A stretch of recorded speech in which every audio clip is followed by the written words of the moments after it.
오늘 말씀 같이 보시는데요. 성경적 세계관으로는 마지막 시간이에요. 성경적 세계관으로는. 그래서 이걸 중심으로 이제 여기서 파생돼 나오는 주제들이 있어요. 그것들을 다음 주부터 좀 볼 텐데요. 자, 성경적 세계관 요거 제가 안 넘기고 여러분 이제 기억하시나 한번 볼게요. 첫째 뭔가요? 창조, 타락, 뭐라고요? 구속, 회복, 완성. 예, 오늘 이제 완성, 마지막 부분 완성 차례예요. 이 부분 이제 할 거예요. 그런데 제가 이런 그림으로 다시 한번 보여드릴게요. 이게 저기 기도의 집 가가지고 보여드렸던 내용인데, 성경적 세계관, 거기는 거리가 멀어서 제가 글씨를 키워서 이렇게 표현을 했어요. 창조 됐고 이제 타락했어요. 방향이 타락했어요. 구속받았고 회복됐어요. 그리고 최종적으로 다 끝났어요. 완성됐어요. 이 말들 속에 이 내용들이 다 들어가 있어요. 예를 들면 타락이라는 말은 타락하기 전 단계가 있었다는 거죠. 전의 모습, 그게 창조잖아요. 창조. 예? 타락이 있었고 그 타락한 데서 우리를 대신 갚아주시는 은혜가 있었죠. 그걸 구속, 예수님의 초림의 사건 통해. 그 다음에 회복된다고 그랬어요. 저 회복이니까 회복은 무슨 의미예요? 원 모습이 있다는 거죠. 예, 그래서 회복이라는 말을 쓰는 거예요. 그래서 제가 여기다가 이렇게 표현을 해주고 싶어요. 에덴으로 돌아가는 거예요. 백투 에덴이에요. 그런데 저 백투 에덴이라는 말을 어디서 쓰냐면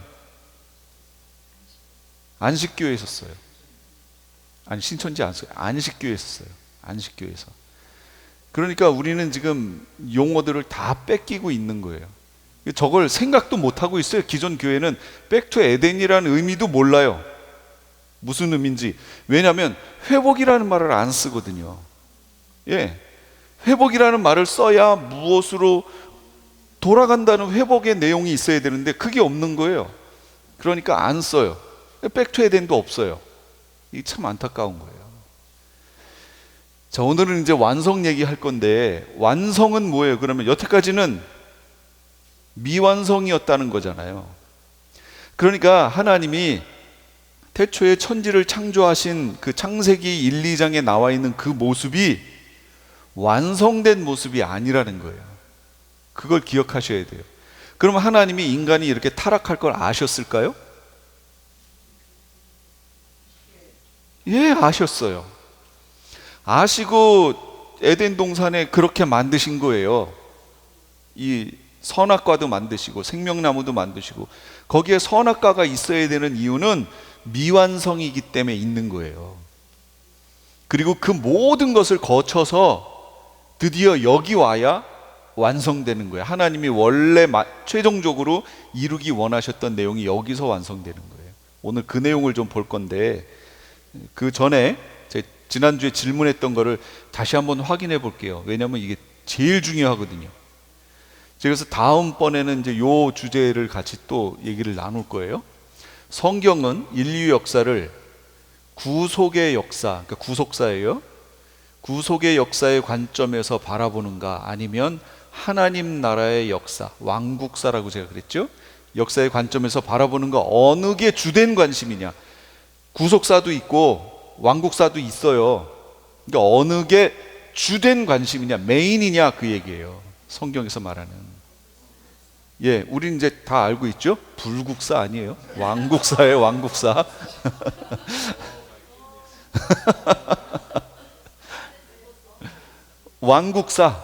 왕국사가 메인이에요.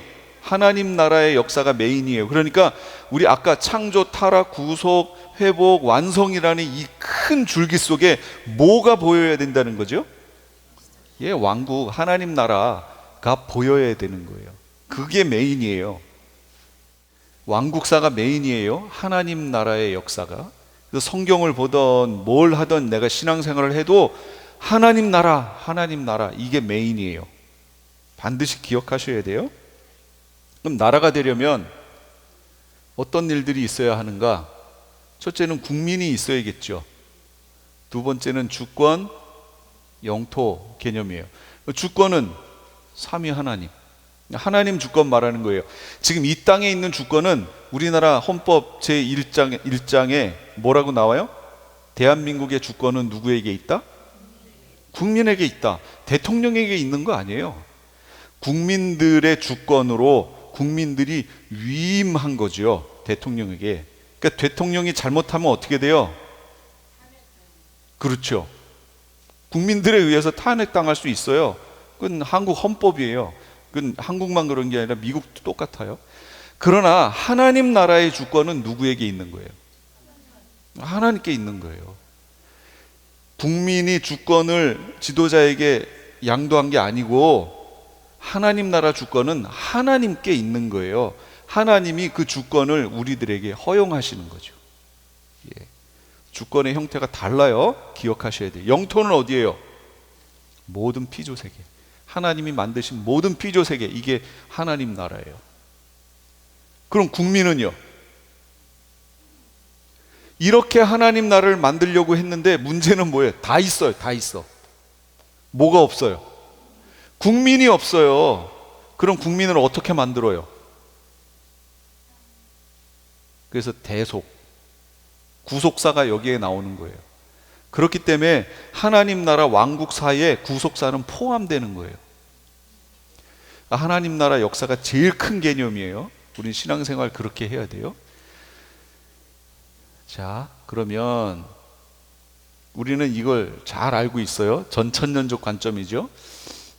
이게 주된 우리 인류의 역사예요. 근데 이 역사 속에 하나님 나라 다 들어있다고 얘기했죠. 그래서 내가 있는 지점에서 지나온 시간을 우리는 역사라고 부르는 거고요. 앞으로의 시간들은 우리가 소망으로 바라보는 거예요. 그래서 기독교 용어들을 잘 보세요. 소망. 그러면 현재는 어떻게 사는 거예요? 지금은 순종. 그래서 이 내용들을 잘 아시면 성경에 바울이 썼던 그 용어들이 다 이해가 돼요. 그 맞는 얘기들을 했던 거예요. 그 내용들을 한번 연상해 보면서 이 내용들을 보세요. 그런데 제가 이 세계관을 하면서 이걸 공부하면서 이제 다른 부분, 하나님 나라에 대한 부분을 책을 봤어요. 그래서 다음번에 이제 하나님 나라를 이어서 계속 갈 건데,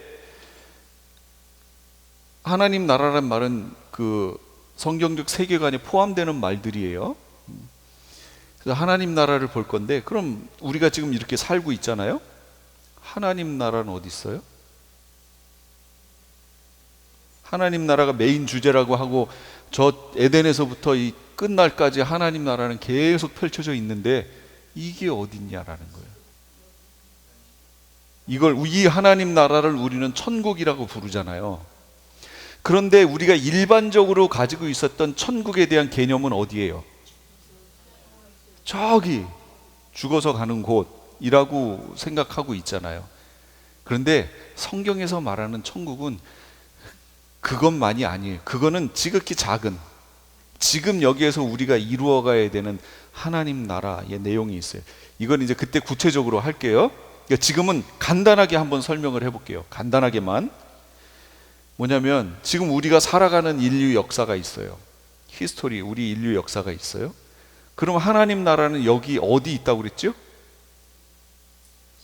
여기에 있다고 그랬잖아요. 그런데 이걸 제가 조지 레드 교수의 그 하나님 나라 복음에 대한 거를 읽다가 이미지를 이렇게 그렸는데, 어떻게 하면, 이제 저는 읽으면서 아 그렇구나 그렇구나가 아니고, 저는 어떻게 하면 우리 성도님들에게 이걸 설명을 할까 하면서 읽어요. 그러니까 여러분들은 그냥 읽으실 수 있는데 저는 또 전해야 될 책임이 있기 때문에 어떻게 하면 이걸 쉽게 설명을 할까, 이런 생각을 하면서 읽는데, 뭐냐면 이런 거예요. 그걸 읽으면서 이미지가 떠올랐어요. 저는 하나님의 나라는, 세상 나라의 흐름은 이렇게 흘러가는데 여기에 하나님의 나라가 이렇게 같이 가는구나, 이게 무슨 얘기인지 이해가 안 되시죠? 그래서 자면서 계속 이 생각을 하면서 잠도 한숨도 못 잤어요. 엊그제는 이 생각만 계속 나는 거예요. 어떻게 하면 이걸 설명을 할 수 있을까? 그러다가 이게 생각이 났어요. 이게 뭐냐면 분열 왕국 시대의 과거의 모습이에요. 이게 나중에 다시 이제 카피해서 보여드릴게요. 분열 왕국 시대의 모습, 지도 모습이에요. 이렇게 막 갈라져 있고 어느 지파가 여기를 차지했고 뭐 막 이렇게 돼 있는 거예요. 그런데 이 모습이 현대에는 어떻게 돼 있느냐, 이렇게 되는 거예요. 여기가 나눠져서 여기 이집트고, 여기는 시나이 반도고, 여기 사우디아라비아, 요르단, 시리아, 레바논, 이런 식으로 이스라엘, 이런 식으로 현대는 이렇게 돼 있다라는 것을, 옛날 지도는 이거예요. 이해가 되셨어요? 옛날 지도 위에다가 딱 입히면 현대의 모습이 나오는 거예요. 제가 이거 뭐 하려고 한 거예요? 이게 지금 우리가 사는 인생 지도란 말이죠. 우리가 지금 살고 있는 모습, 역사, 우리가 살고 있는 역사, 내가 몸담고 있는 이곳. 그런데 하나님의 나라는 마치 이것과 같다는 거예요. 똑같은 곳에 하나님의 나라가 이렇게 이 이슬이 이렇게 안개가 확 맺혀 있는 것처럼 이 땅에 그대로 내려와 있다는 거예요. 하나님의 나라가. 이해들은 못 하셨구나. 그럼 다음 주에 더 자세하게 얘기를 할게요. 그러니까 내가 이 땅에 살면서 이 땅에 있는 하나님 나라를 같이 사는 거예요. 그러니까 우리는 이중국적자인 거죠. 이 땅에 내가 살면서 똑같은 거기에 하나님 나라를 같이 이렇게 살고 있는 거예요. 그래서 이중국적자들이에요. 그런데 세상 사람들은 그냥 이 땅에만 살아요. 하나님 나라 상관없이. 그러니까 우리는 이 땅에 똑같이 살되 하나님 나라를 같이 지금 살고 있는 거예요. 이해가 되셨어요? 그게 이 모습이에요. 이렇게 같이 살다가 나중에 새하늘과 새 땅이 오면 그곳이 우리가 사는 여기로 같이 만나는 거예요. 그래서 오늘 읽으신 본문에 보면 새 예루살렘 성이 어떻게 된다고 그랬어요? 내려온다고 얘기했잖아요. 안 보셨어요? 하늘로부터 내려온다고 얘기했죠? 예, 내려와요. 그래서 우리와 함께 하는 세상이에요. 처음부터 하나님의 나라는 저 에덴에서부터 그대로 있었어요. 우리가 그곳에 같이 살고 있었던 거예요. 근데 초기에는, 타락하기 전에는 저 나라가 사람에게 더 강력했던 거예요. 저 나라의 눈으로 봤던 거죠. 근데 타락하고 나니까 육체의 나라에 우리의 눈을 뺏겨버렸어요. 하나님 나라가 안 보여요. 이 땅 나라만 보여. 그래서 벗었음을 깨닫게 됐죠. 아담과 하와가. 그리고 그 세상에 쭉 살아요. 다. 그런데 구속받으니, 대속받고 구원받은 사람들은 동시에 저 하나님의 나라를 이 땅에서 살아요. 살긴 살되 100% 그 하나님의 나라에서 누리게 될 그 영광을 그대로 누리지는 않아요. 그래서 그걸 제가 뭐라고 설명했었냐면, 계시록 말할 때 맛본다고 얘기했어요. 에피타이저라고 설명했었잖아요. 맛보는 거예요. 그래서 이 땅에 우리가 살면서 저 하나님의 나라를 이 땅에서 맛보며 사는 거예요. 그러다가 이때가 되면 어떻게 돼요? 완전히 거기에 묻혀버리는 거예요. 우리가 육체를 입고 살았던 이 내용들은 사라져요. 없어져요. 아까 읽으셨죠? 눈물도 없고 죽음도 없고 다 사라져요. 이전 것은 다 지나갔어요. 그런 세상이 올 거란 말이죠. 그런데 우리는 거기에 같이 살고 있는 거예요. 어떤 사람은 저걸 강력하게 느끼는 사람도 있고, 대부분의 사람은 크리스찬임에도 저 하나님의 나라를 강력하게 느끼지 못하고 이 세상 육신이 그걸 지배하여 살고 있는 거예요. 그러니까 우리가 신앙생활을 한다는 것은 계속해서 내 육신적인 것들을 치고 저 하나님의 나라, 그 나라를 내 속에 이루며 성취하며 살아가는 삶을 계속해서 살아가는 거예요. 그것이 나를 지배하도록 만들어가는 거예요. 그럼 하나님 나라가 뭔데요? 그럼 이제 질문을 해야죠. 하나님 나라가 뭔데요?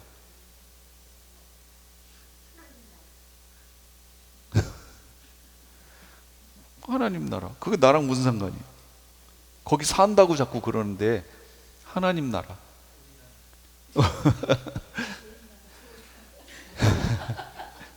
하나님 나라는 그 나라에다가 뭘 집어넣으면 되냐면 통치를 집어넣으면 되는 거예요.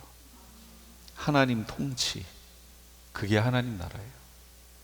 하나님 통치권 안에 있는 그곳, 그 사람, 그 영역, 그게 다 하나님 나라예요. 이 땅에 크리스찬이지만 하나님의 통치를 받지 않으면 그 통치대로 사는 삶을 뭐라고 불러요? 그렇죠, 순종. 그러니까 바울이 계속 순종을 얘기하는 이유가 그거예요. 순종의 훈련도 돼야 돼요. 근데 어떤 목사님 그 설교하시는데 그 내용 들으니까 어려서부터 집에서 아버님이 목사님, 할아버지가 목사님, 그러니까 집에서 아침에 일어나면 아침 예배, 저녁에 자기 전에 저녁 예배, 그 다음에 교회 가서 예배, 신방 가서 예배, 어린 나이에 계속 쫓아다닌 거예요. 어린 나이에 쫓아다니니 어른 찬송가에 설교에 아무것도 못 알아듣겠고 졸리기만 하고 막. 그런데 어떤 전도사님이, 그 담당 전도사님이 그러시더래요. 하늘나라 가면 이렇게 하나님께 영원히 이렇게 예배하는 것이라고. 이 목사님 그때는 어렸으니까 목사가 아니었지만 듣기에 어떻게 들렸겠어요? 우와, 하나님 나라가 천국이 그런 곳이면 자기는 안 간다. 그리고 실제로 방황하고 떠났어요. 그랬다가 나중에 돌아온 거예요. 그래서 목사가 돼서 그 간증을 하시는 거예요. 그러니까 지금 우리에게도 해당되는 얘기예요. 진짜로 우리는 여기 가면 뭐라고요? 하나님의 통치. 거기는 하나님께 예배가 있어요. 예배가 완전 행복이에요. 이 얘기 들으면 여러분 어떠세요? 가고 싶어요?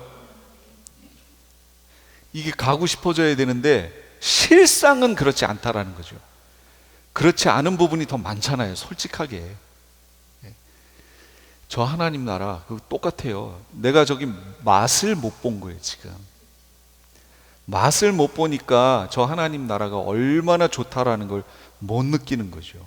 저 하나님 나라에 대해서 다음부터 조금 더 얘기를 좀 해볼게요. 다시 이걸 정리해 볼게요. 창조, 에덴을 말하는 거예요. 타락, 구약을 말하는 거예요. 시대적으로 아까 제가 구분해 놓은 거 대입하는 거예요. 구속, 신약, 회복은요? 메시아 왕국. 그럼 완성은요? 새하늘과 새 땅. 한자로 표현하면 신천, 신지. 예. 그래서 하나 빼서 신천지. 이렇게 얘기하면 이것도 또 신천지가 갖다 썼네요. 백투 에덴도 안식교에서 갖다 쓰고. 그러니까 이단들은 벌써 더 잘하는 것 같아. 제가 보기에 다 갖다 쓰고 있어요. 근데 기존 교단들은 자기네 교리, 신학 이래가지고. 그래서 제가 지난주에 메시아 왕국에 대한 성경 구절, 이 세 구절을 읽고서 예배를 끝냈었어요. 지난주에 이사야서 11장, 이사야 65장에 나와 있는 이 내용들, 이거 실제적 내용이에요. 실제 내용, 상징 아니에요. 반드시 기억하세요. 자, 그리고 우리가 기억해야 될 것, 메시아 왕국까지는 처음 하늘과 처음 땅이다. 우리 계시록 때 다 했죠? 계시록 때 안 했으면 지금 설명할 게 너무 많아요. 근데 우리는 찬양교회는 다 했기 때문에 얘기만 하고 넘어가도 되죠. 새하늘과 새 땅은 말 그대로 새하늘과 새 땅. 그런데 우리가 헷갈리지 말아야 되는 게 뭐예요? 메시아 왕국에 대한 내용. 뭐죠? 새하늘 들과 새 땅. 저거 헷갈리시면 안 돼요. 이 새하늘과 새 땅은 계시록 21장, 22장에만 나와요. 거기만 나와요. 얘는 이사야서하고 베드로 후서인가 전서인가 거기에 나와요. 그런데 우리말로는 그냥 새하늘과 새 땅으로 나와요. 단수로 나와요. 그래서 마지막에 있는 새하늘과 새 땅하고 혼동을 겪는 거예요. 아니에요. 새하늘 들과 새 땅이에요. 저거는 메시아 왕국을 얘기한다. 저걸 제대로 알아야 구약과 신약과 메시아 왕국이 온다라는 것을 알게 된다는 거죠. 근데 우리 기존 교단들은 저걸 몰라요. 진짜로 몰라요. 저걸 심각하게 생각 안 해요. 그냥 이거랑 똑같은 거라고 생각해요. 자꾸. 그래서 문제가 되는 거였어요. 정리를 좀 해볼게요. 이제 지금까지 우리가 봤던 이 성경적 세계관을 얘기하면서 봐왔던 얘기했던 중요한 용어들이 있어요. 이걸 정리를 좀 해볼게요. 그리고 오늘 내용을 마무리할 거예요. 첫째는 하나님의 형상이라는 말 얘기했죠. 예. 인간 속에 하나님의 자리를 마련해 두신 거예요. 저게 하나님 형상이에요. 동물들은 저렇게 짓지 않았어요. 인간을 저렇게 지었어요. 인간만. 그래서 저 얘기는 우리를 하나님의 형상대로 만들었다라고 하는 저 내용은 우리 속에 하나님이 들어와 계실 자리가 있다, 그걸 말하는 거예요. 이것이 하나님께서 인간에게 임마누엘을 약속하신 거예요. 임마누엘 뜻이 뭐예요? 처녀가 잉태의 아들을 낳을 것인데 그 이름을 임마누엘이라 할 것이다. 임마누엘은 번역하면 하나님이 우리와 함께 계시다는 뜻이다. 하나님이 우리와 함께 계시다. 그게 임마누엘이죠. 그게 하나님 형상 속에 있는 거예요. 우리 원래 모습이 그거예요. 그런데 타락이라는 말은 뭐예요? 저 임마누엘이 깨졌다는 걸 말하는 거예요. 그래서 예수님이 오셔서 지금 마태복음 1장 23절은 보아라 동정녀가 잉태하여 아들을 낳을 것이니 그 이름을 임마누엘이라고 할 것이다. 저게 뭐죠? 누구 얘기예요? 예수님. 그래서 예수님이 임마누엘 되셔서 우리와 함께 하심으로 오실 것이다. 회복을 말하는 거죠, 지금. 하나님 형상이 예수 그리스도를 통해 회복됨. 그렇기 때문에 예수님이 오셔서 세례 요한이 먼저 뭐라고 얘기했어요? 회개하라. 천국이 가까웠다. 왜 천국이 가까워요? 왜 하나님 나라가 가까워요? 하나님 나라가 아까 제가 뭐라고 그랬어요? 나라 대신 뭐 집어넣으라고요? 하나님 통치. 하나님이 통치하시려면 하나님이 나와 함께 계셔야 될 거 아니에요. 그런데 바로 예수 그리스도가 임마누엘이라고, 우리와 함께 하심. 그래서 예수님도 회개하라, 천국 하나님 나라가 가까웠다라고 얘기하시는 거예요. 왜냐하면 예수님의 대속을 통해 우리 속에 성령 하나님이 들어와 계실 수 있거든요. 우리와 동행하실 수 있는 거예요. 그래서 하나님 형상하고 임마누엘은 대단히 중요해요. 저 임마누엘의 완성이 뭐냐? 그게 우리가 성경적 세계관 말했던 맨 마지막에 완성이 그거예요. 여러분, 왜 하나님의 집이 이렇게 해서 내려와 버렸어요? 하나님 나라가 쭉 오다가 마지막에 내려와 버렸잖아요. 그러면서 거기 뭐라고 하냐면, 이따 보겠지만 하나님의 집이 우리 인간들하고 같이 함께 하신다. 임마누엘이잖아요. 그러니까 임마누엘 회복이에요. 그러니까 임마누엘의 근거, 저 임마누엘 할 수 있는 근거는 뭐예요? 그게 하나님 형상이었다는 거죠. 그래서 하나님 형상이 이렇게 중요한 거예요. 하나님 형상, 하나님의 속성이 우리에게 주어진 것, 우리 속에 하나님의 자리가 있다. 그런데 타락하면 이걸 어떻게 써요? 여기에다가 우상을 집어넣는, 우상의 형상을 만들어 버리는 거예요. 이게 문제가 된다는 거죠. 그 다음에 임마누엘은 곧 하나님의 통치, 다스림을 의미한다. 하나님이 우리를 다스린다. 이렇게 하나님의 통치가 있는 곳이 바로 하나님 나라예요.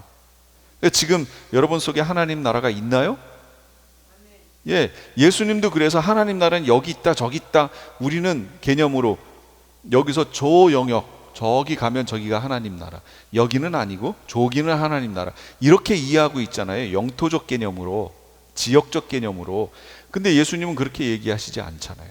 하나님의 나라는 이미 우리 속에 쫙 깃들어 있다니까요. 내가 그 속에 하나님의 통치를 받으며 살면 거기가 하나님 나라인 거예요. 내가 하나님 나라 속에 살고 있느냐, 마귀의 나라 속에 살고 있느냐, 똑같은 곳에 있지만 어떤 사람은 하나님 나라에 살고요, 어떤 사람은 마귀의 나라에, 세상 나라에 살고 있어요. 그렇죠. 그 속에 내가 지금 살고 있는 거예요. 근데 그 맛본 것을 점점점 더, 이게 맛이 구체화되도록 우리가 만들어야 된다는 거죠. 그러니까 이걸 빼놓고 우리는 교회에서 어떻게들 얘기하냐면 예수 천당 불신족만 얘기한다는 거예요. 예수 믿으면 천당 가고 안 믿으면 지옥 간다. 여기는 얘기가 없다는 거예요.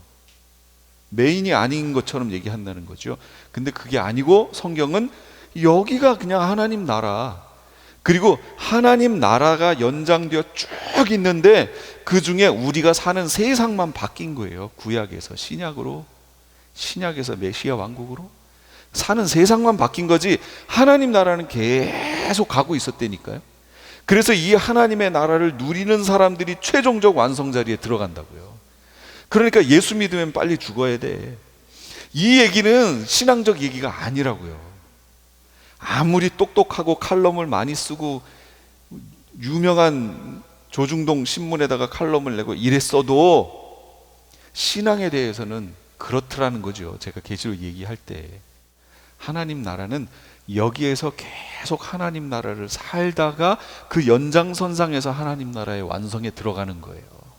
그러니까 여러분, 왜 내 삶은 진짜 이래 이렇게 얘기하시면 안 돼요. 그러면 하나님 나라 안 살고 있다는 거예요. 물론 육체적 삶은 똑같아요, 일반 사람들하고. 그럼에도 하나님 나라를 사는 사람은 그렇게 반응하면 안 된다는 거죠. 그럼에도 불구하고 여러분, 요셉이 잡혀가서 그 감옥에 살 때 요셉의 환경이 어땠을 것 같아요? 아침에 일어나면 감옥이에요. 네. 그걸 살았다고 그 인생을 어린 나이에 끌려가서 10대 때 끌려가가지고 30대 때 거기서 나온 거 아니에요? 그러니까 10몇 년을 그렇게 살았다고요. 여러분, 거기서 살면 어떠실 것 같아요? 아침에 일어나면 감옥, 맨날 자기가 어리니까 자기한테 막 시키니까 열심히 노가다 하고 저녁에 잘 때는 또 감옥, 아침에 일어나면 감옥, 다시 불러내서 열심히 청소하고 닦고 저녁에 갈 땐 또 감옥. 여러분, 노가다는 노가다대로 다 하고 아침에 가서 감옥 속에 살다가 나왔다가 그걸 10몇 년 살았다니까요. 그러면 요셉의 삶은 어땠겠어요? 원망, 불평, 원망, 형들 원망 안 했겠어요? 그 마음이 있었겠죠. 근데 요셉은 하늘나라를 살아요. 이 나라를 살지 않고. 신기하죠? 그러니까 성경의 인물들을 보면요, 우리랑 별반 다른 게 하나도 없어요, 솔직히. 그런데 그 사람들이 희한하게 하나님 나라를 살더라는 거예요. 똑같이 사는데. 그 왜 그럴까? 라는 거예요. 우리가 그렇게 살아야 된다는 거예요, 지금. 아무리 삶을 돌아봐도 뭐 기쁠 것도 하나도 없는 것 같고 막, 그런데 정말 감옥 같은 삶인데, 근데 우리가 그 하나님 나라를 살아야 된다는 거예요. 그 사는 연장선상에서 완성의 자리에 들어간다는 거죠. 직장에서, 여러분 직장 생활이 편하던가요? 갔더니 막 기쁨이 넘치고 막 직장이 그래요? 내가 돈 조금만 있어봐 내가 이거 때려치고 그냥 안 하지. 복권만 하나 당첨돼봐 내가 그냥 당장에 이거 때려치고 가서 그냥. 그렇지 않아요? 예, 그런데도 그 속에서도 하나님 나라를 살아야 된다는 거예요. 그런데 하나님 나라를 살 수 있을까요, 없을까요? 있으니까 성경에서 살으라고 얘기하죠. 그래서 성령의 인도라는 말이 그게 나와요. 성령과 동행함. 이게 성경 용어 아니에요? 그거 얘기하는데 우리는 이거는 뒤로 제쳐놓고 내가 사는 것처럼 지금 살아가니까 힘들잖아요. 그러니까 성령과 동행하기 위해서는 어떻게 해야 돼요?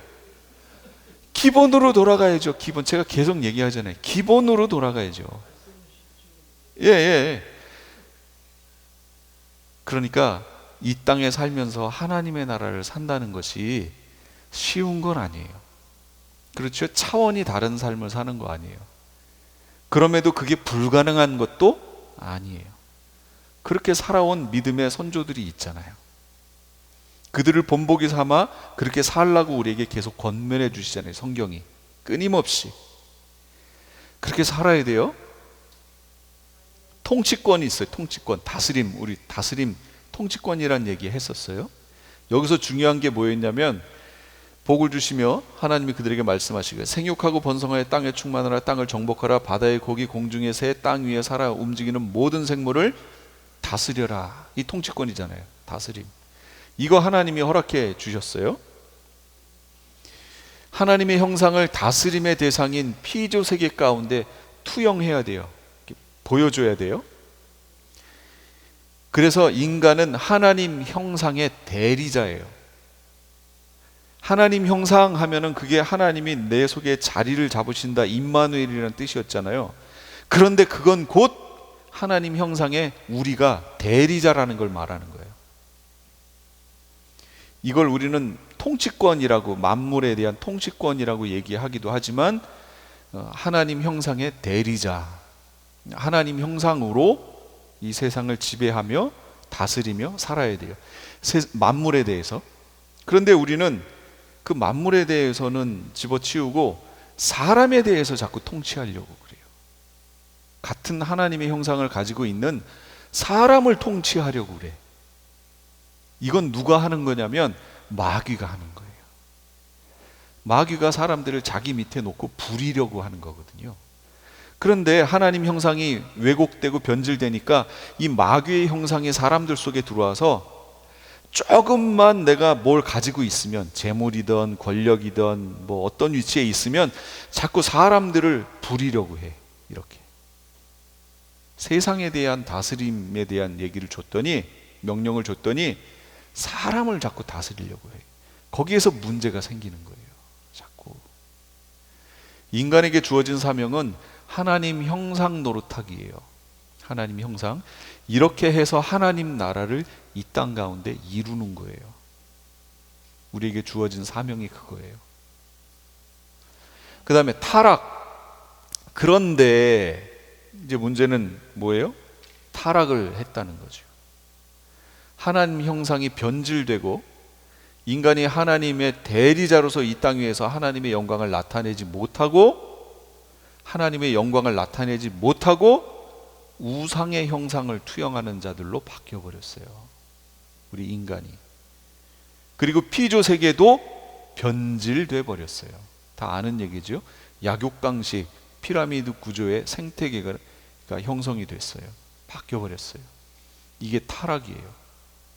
그럼 이걸 회복해야죠. 그래서 회복이라는 말이 나오는 거예요. 회복. 그 회복의 시작이 뭐냐? 그게 바로 구속이라는 거죠. 하나님 형상 회복의 시작. 예수 그리스도의 초림은 왜곡되고 변질된 하나님의 형상을 회복하기 위해서 오신 거예요. 하나님 형상의 회복은 곧 하나님 나라의 회복의 시작을 말하는 거예요. 그래서 지금 우리는 하나님 나라가 우리를 통하여 회복되어지는 모습을 좀 보는 거예요. 그걸 살아가는 거예요. 얼마나 어려워요. 하나님, 그 마지막 최종 완성의 하나님 나라에서 누리게 될, 우리가 그 누리게 될 복의 내용이 있거든요. 그런데 지금은 그의 10분의 1도 못 누려요. 최소한 메시아 왕국 같은 경우는 어땠냐면, 그들이 나를 부르기 전에 내가 응답하겠고 이랬잖아요. 기도 제목이 있어서 부르려고 하는데 주님은 다 아시고 응답으로 오시는 거예요. 그게 메시아 왕국이에요. 완성이 아닌데도 그랬어요. 그럼 완성이면 어떨까요? 여러분, 말할 필요가 없어요. 예, 그때는 말이 필요 없어요. 그냥 우리가 흔히 하는 텔레파시라는 거 있죠. 내가 그냥 생각만 해도 하나님 다 아세요. 모든 것이 성취되는 그 복의 내용이 어마어마하거든요. 지금은요, 여러분 뭐 기도 제목 있어요? 그거 성취되려면 어떻게 하면 돼요? 예, 기도해야 돼요. 겁나 기도해야 돼요. 그걸 다른 말로 뭐라고 그래요? 뭘 뽑아야 된다고? 소나무 뿌리 하나 뽑아야 돼요. 산기도 가가지고 어떤 기도 하나 응답 받으려면 주야 하고 소나무 잡고 기도하다가 이게 뽑혀서 떼굴떼굴 구르다가 시궁창에 박히니까 방언이 터졌대잖아요. 어떤 목사님 방언을 하려고 주야 주야 하고 이거 자꾸 얼마나 흔들었으면 이게 뽑혔겠어요. 그리고 시궁창으로 굴러 떨어졌는데 그때 방언이 확 터졌대요. 어떤 분은 그래요. 다른 모두가 그렇다는 거 아니에요. 일반화하면 안 돼요. 그런 식으로 응답 하나 받으려면 지금 얼마나 어려워요. 이게 하나님 나라 완성의 모습이 아니에요. 우리가 누릴 수 있는 거는요, 하나님 나라의 복을 누리는 내용은 10분의 1도 안 돼요. 그러나 완성에 가면은 정말 우리가 바울이 얘기했던 것처럼 지금 여기서 당하는 고난은 장차 우리가 받게 될 영광과 좋게 비교할 수가 없다. 이렇게 얘기하는 거예요. 예수 그리스도의 오심으로 하나님 나라 회복이 시작됐어요. 지금 우리는 그 단계에 있는 거예요. 하나님 형상의 회복의 시작은 예수 그리스도를 닮아가기 시작했음을 말해요. 닮아가는 거예요. 지금 예수 그리스도를 닮는 데는 시간이 필요해요. 그리고 무엇도 필요해요? 인내도 필요해요. 아이, 집어치우고 말아야지. 여러분 이거 안 돼요. 신앙은 그럴 수 없어요. 끝까지 가야 돼요. 인내하는 자가 얻는 거예요. 이것을 이루시려고 성령의 내주를 허락하셨어요. 여러분 이게 구약 백성과 신약 백성의 가장 큰 차이예요. 여러분 구약에 태어나고 싶어요? 구약의 엘리야 옆에서 태어나고 싶어요? 아니요, 지금 태어나신 게 훨씬 복이 있습니다. 뭐 때문에요? 성령의 내주 때문에. 성령의 내주. 지금은 하나님 백성 되면 다 성령의 내주가 있어요. 구약에는 그게 아니었어요. 삼중직을 갖고 있는 이들에게만 역사했죠, 성령의 내주가. 그것도 영원히 같이 있는 것도 아니에요. 그들에게 사역이 끝나면 떠나시는 거예요.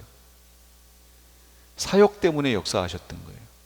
지금은 모든 백성에게 성령의 내주가 함께 있어요. 그렇기 때문에 하나님 나라를 살 수 있어요. 맛볼 수 있어요. 예, 이게 다른 점이에요. 예수 그리스도의 다시 오심, 이게 지금 우리는 중요한 주제라고 얘기하고 있죠. 무천년적 관점을 취한 교회들은 저거 중요치 않아요. 왜냐하면 지금 제가 얘기한 거 여기에서 그렇게 하나님 나라를 살다가 그냥 죽어서 가면 되는 거예요. 그게 다예요. 내용이 간추리면. 그런데 우린 그게 아니에요. 예수님의 다시 오심 재림은 너무나 중요한 주제예요.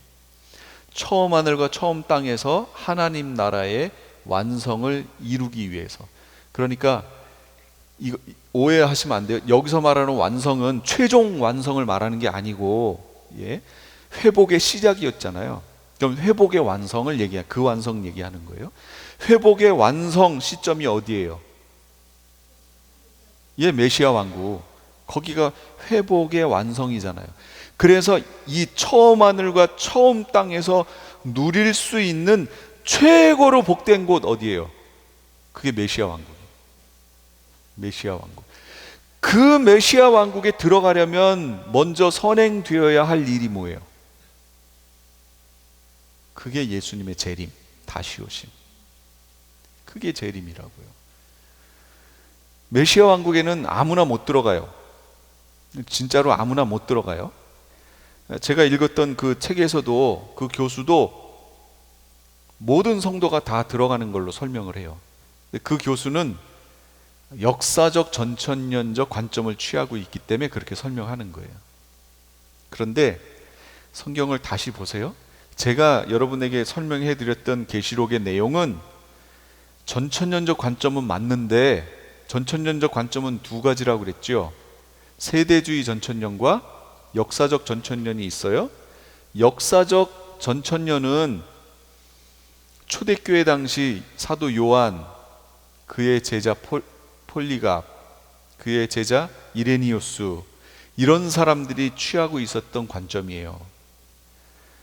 그리고 현대에 와서 1900년대에 와서 미국에서 생겨난 이 세대주의적 관점은, 이거는 현대에 나타난 관점이에요. 역사적 관점과 세대주의 관점은 메시아 왕국을 얘기하는데 하긴 하는데 둘에는 문제점이 있어요. 각각의 문제점이 있어요. 이 문제점을 지적을 받아요. 세대주의의 가장 큰 문제점은 뭐냐? 환란보다 휴거가 먼저 온다고 얘기하는 거예요. 휴거되고, 교회는 휴거되고 그 다음에 환란이 온다고 설명하는 거예요. 아니에요. 그건 아니에요.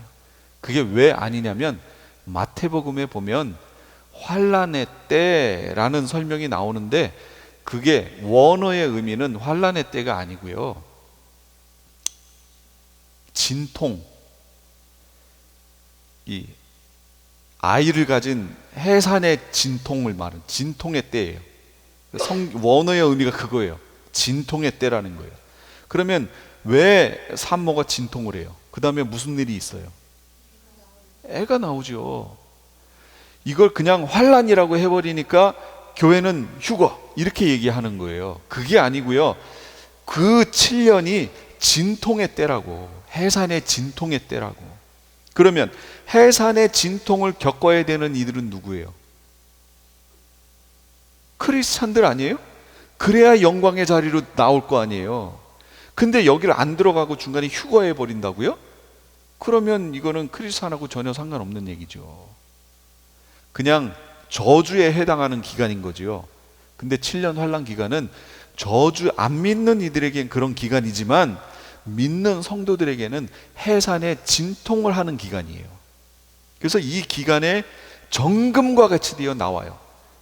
그렇잖아요. 성경에 분명히 나왔죠.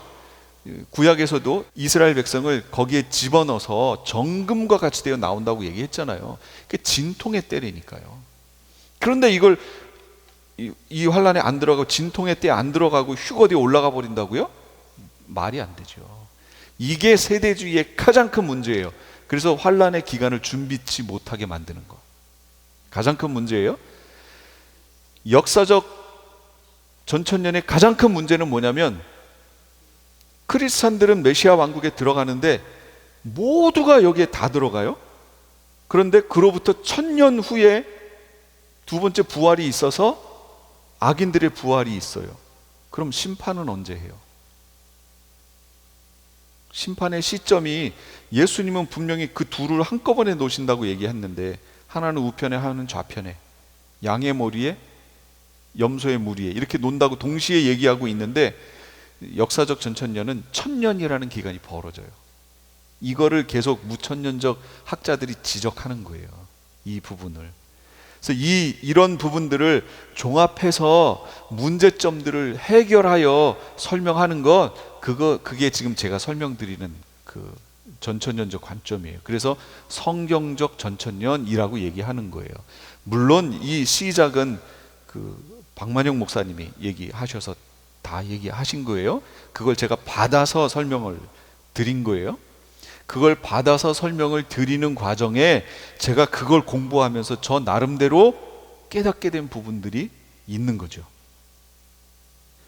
이 세계관, 하나님 나라 막 이런 부분들이 바로 그런 부분들이에요. 계시록 할 때 안 했던 부분들이죠. 이런 부분들이 눈에 들어오기 시작하는 거예요. 그러니까 계시록이 종말관이 제대로 서면 성경의 중요한 내용들이 저절로 쭉쭉쭉쭉 나오더라라는 거예요.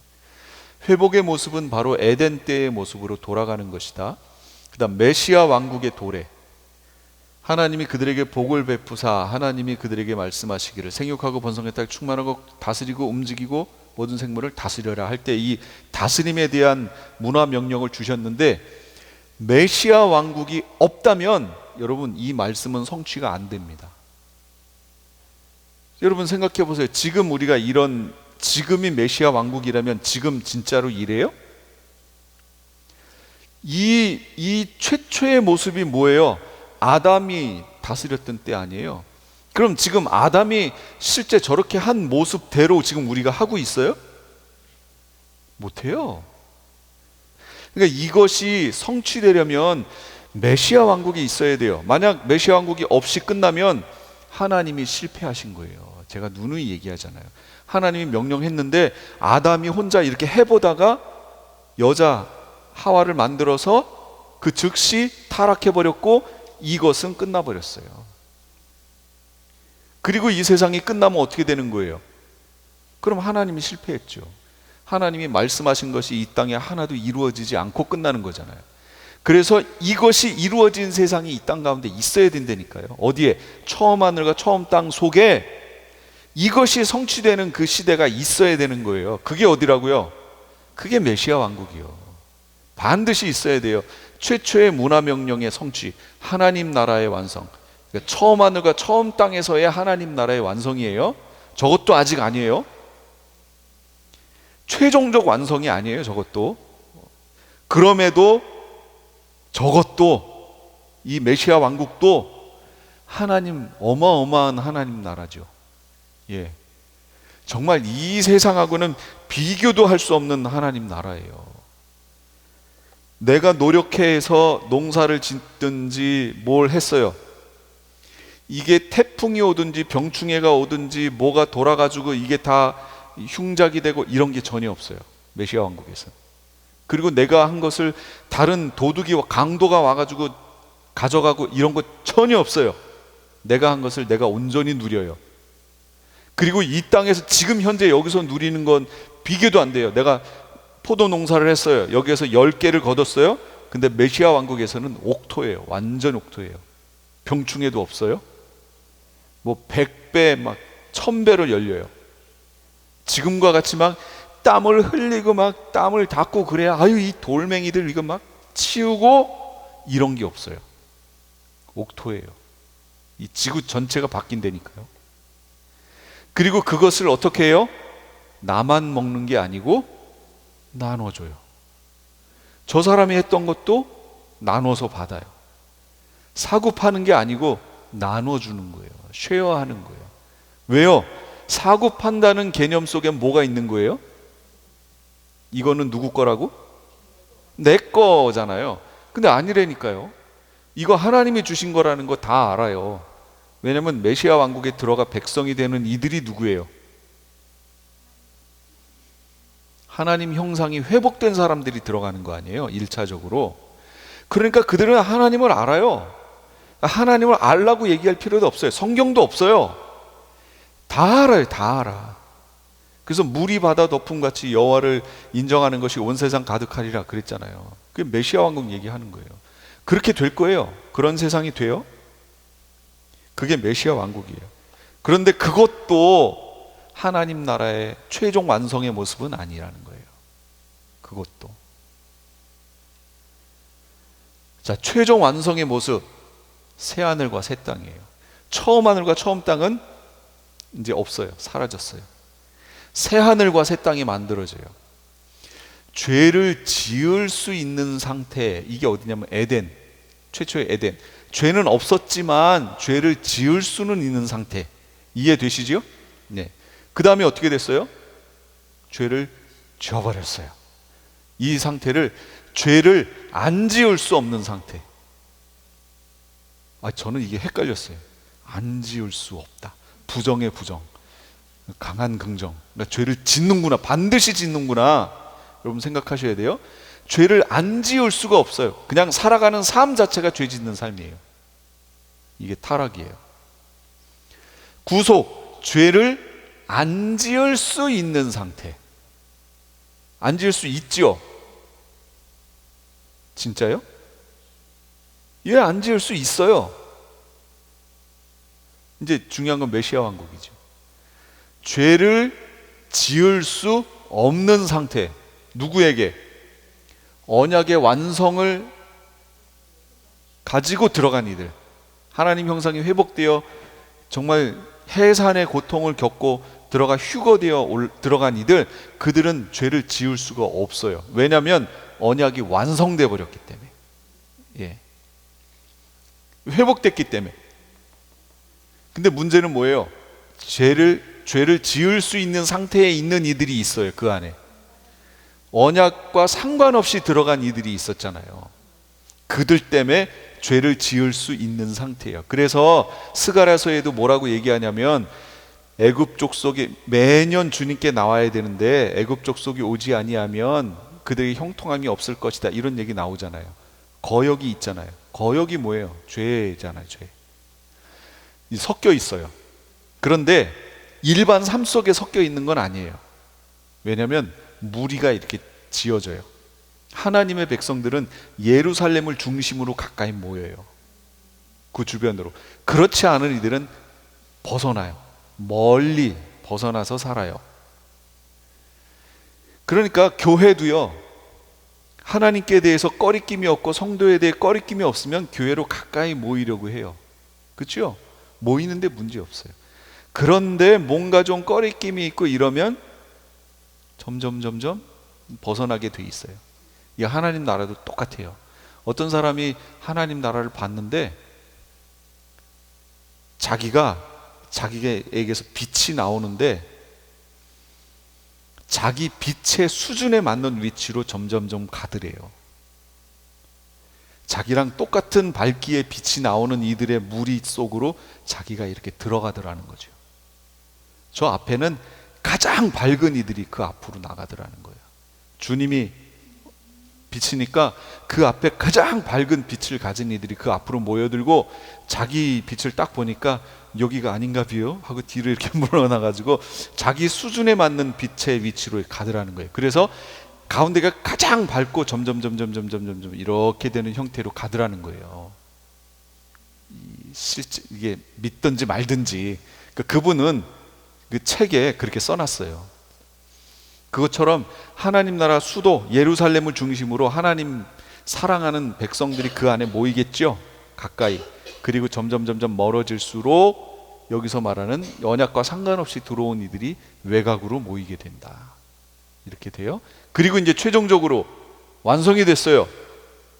죄를 지을 수 없어요. 여기에는 완성된 이들이 들어가기 때문에. 그래서 최종적 새하늘과 새 땅, 거기에는 죄를 지을 수 없어요. 죄의 요소가 없어요. 선악과 없어요. 그럼 창세기 때 왜 선악과를 만들었어요? 예, 그게 완성이 아니란 뜻이에요. 그러니까 거기가 이 새하늘과 새 땅이 완성이라고요. 주님은 이걸 만들고 싶었던 거예요. 자, 그 다음에 새 예루살렘. 그 도성은 네모가 반듯하여 가로 세로가 같았습니다. 그가 자 막대기로 그 도성을 재어보니 가로 세로 높이가 서로 똑같이 12,000 스타디온이었습니다. 여러분, 여기에서 하나님께서 직접 설계하신 두 개의 건축물이 있습니다. 직접 설계하셨어요. 두 개의 건축물 뭘까요? 하나님이 직접 설계하셨어요. 우리가 설계한 게 아니고. 예, 성막하고 새 예루살렘이에요. 성전하고 새 예루살렘. 지금 여기서 말하는 저 새 예루살렘 하고요, 성막, 이거 하나님이 지으신 거죠? 그런데 제가 여쭤볼게요. 성막에서 정육면체를 하고 있는 곳이 어디예요? 잘 보세요. 가로, 세로, 높이가 서로 똑같았대잖아요. 그러면 이건 뭐예요? 정육면체죠. 그럼 성막 안에 정육면체로 되어 있는 부분이 어디예요? 예, 지성소예요. 지성소. 성막을 생각해 보세요. 가운데 이렇게 있고 지성소만 정육면체로 되어 있어요. 그러니까 저 새 예루살렘 성이 뭐라고 얘기했어요? 하늘에서 내려왔다라고 얘기하죠. 그 내려오면서 그걸 뭐라고 얘기하냐면 이렇게 얘기해요. 그때 나는 보좌에서 큰 음성이 울려 나오는 것을 들었습니다. 보아라, 하나님의 집이 사람들 가운데 있다. 하나님이 그들과 함께 계실 것이요, 그들은 하나님의 백성이 될 것이다. 하나님이 친히 그들과 함께 계시고. 하나님의 집이 사람들 가운데 있다, 이렇게 얘기해요. 지성소가 뭔데요? 예, 하나님이 계신 곳, 하늘 성전의 지성소 그 모습을 본따서 이 땅에 만들어 놓은 거잖아요. 그러니까 지성소는 하나님이 계신 곳이에요. 그게 하나님 집이에요. 거기 아무나 못 들어와요. 들어가면 어떻게 돼요? 죽어요. 그래서 예수님이 오셔서 어떻게 하셨어요? 그 휘장을 가르셨죠. 그 지성소 안으로 들어갈 수 있는 길을 열어 놓으신 거 아니에요. 이 길이 최종 완성될 때가 언제냐? 이게 새하늘과 새 땅이에요. 그리고 그 지성소가 뭐냐?